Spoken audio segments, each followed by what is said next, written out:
They say some men ride into battle on a horse. Grenadier John T. Tommy.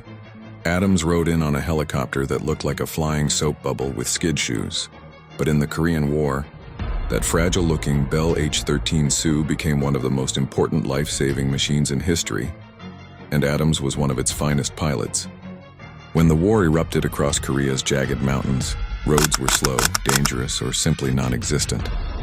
Wounded troops used to bleed out on ridges while help crawled toward them.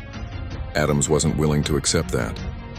He was part of a new breed of pilot, fast, fearless, and willing to push this tiny helicopter into places no sane person would land. The H-13 wasn't armored. It didn't have guns. It was basically 2 seats, a bubble canopy, and a rotor system held together by hope and maintenance crews who deserved medals of their own. But Adams flew it like it was invincible. His job was simple in theory and brutal in practice. Get the wounded out before the clock ran out.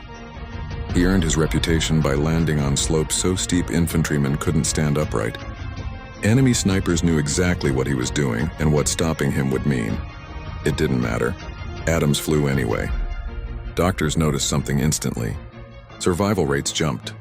Soldiers who would have died in transport were suddenly rolling into MASH units minutes after injury.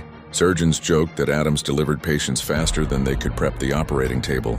But when you're flying a helicopter that vibrates like a shopping cart on gravel, there's no time to be shy.